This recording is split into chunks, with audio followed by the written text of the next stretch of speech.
Il faut savoir que dans le monde, plus d'une personne sur deux qui vit avec le VIH est une femme. Donc c'est une épidémie qui est plus féminine que masculine dans le monde.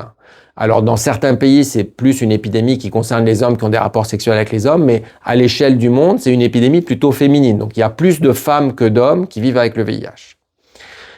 Les femmes sont souvent plus discriminées, plus stigmatisées quand elles ont le VIH que les hommes. Elles sont plus souvent dans le secret, elles n'osent pas en parler. Et il y a tout le problème autour de la maternité, du désir d'enfant, de comment faire. On a fait beaucoup de progrès à ce niveau-là, puisque maintenant on sait qu'une personne qui est sous traitement ne transmet pas le virus à son partenaire sexuel. Ça veut dire que les femmes, si elles veulent avoir un bébé, elles peuvent avoir un rapport sexuel sans préservatif. Elles ne font courir aucun risque à leur partenaire. Elles peuvent être enceintes. Elles vont garder le traitement pendant la grossesse. On a maintenant plusieurs traitements qui sont compatibles avec la grossesse. Elles vont accoucher et si la femme est traitée pendant toute la grossesse, le risque de transmission au bébé, il est de 0. Donc, il faut vraiment qu'elle soit rassurée sur ce point-là. Et puis, les derniers progrès, et ça date de 2025 maintenant, les femmes peuvent allaiter si elles ont le VIH à condition qu'elles prennent bien leur traitement et qu'elles aient une charge virale indétectable. Elles peuvent aussi allaiter le bébé. Et donc, dans certaines communautés, le fait de ne pas allaiter, c'était très stigmatisant parce que ça fait partie, c'est ancré dans la culture qu'il faut allaiter et si une femme n'allaite pas, c'est en gros comme si c'était écrit sur son front qu'elle a le VIH. Et donc parfois, ça posait des vrais problèmes pour ces femmes-là en termes de stigmatisation, de discrimination. Et donc maintenant, ça y est, les progrès avec les traitements font que les femmes peuvent allaiter et ça, c'est un vrai progrès. Il reste quand même que les femmes ne sont pas à égalité avec les hommes par rapport à l'infection par le VIH. Certains traitements donnent plus d'effets secondaires chez les femmes que chez les hommes. Notamment, certains traitements exposent plus les femmes d'origine subsaharienne à grossir et à prendre du poids par rapport aux hommes blancs ou aux hommes d'Afrique subsaharienne. Donc, vous voyez que les femmes ne sont pas égales aux hommes sur la tolérance de certains traitements. Elles ne sont pas aussi égales aux hommes par rapport au risque de complications, au risque de cancer. Les femmes ont un surrisque de cancer du col de l'utérus quand elles vivent avec le VIH. Et donc, clairement, il faut qu'elles soient dépistées régulièrement, qu'elles voient un gynécologue régulièrement.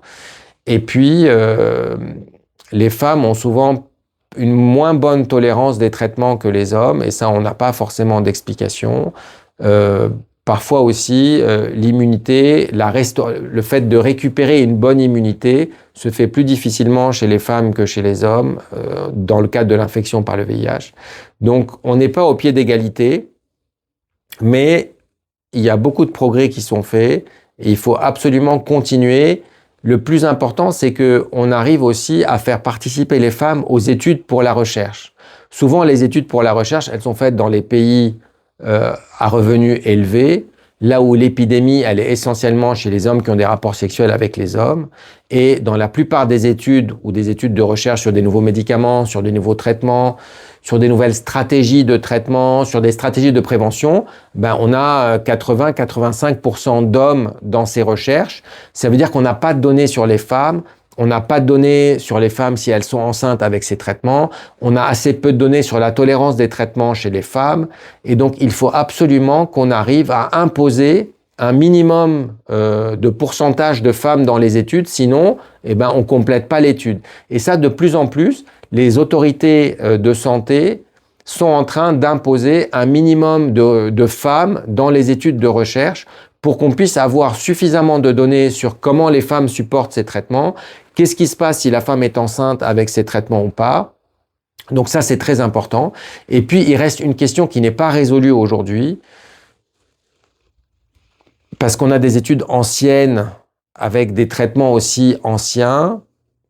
Il apparaîtrait dans ces études que la fertilité chez les femmes vivant avec le VIH est moins bonne que chez les femmes qui sont séronégatives. Mais il y a des études contradictoires.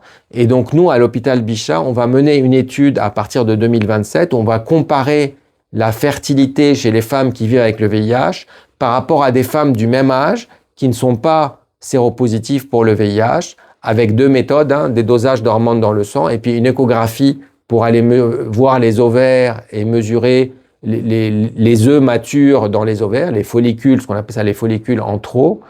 Et on va essayer de voir si effectivement aujourd'hui, en 2026-2027, avec les nouveaux traitements, est-ce que la fertilité est affectée chez les femmes qui vivent avec le VIH ou pas.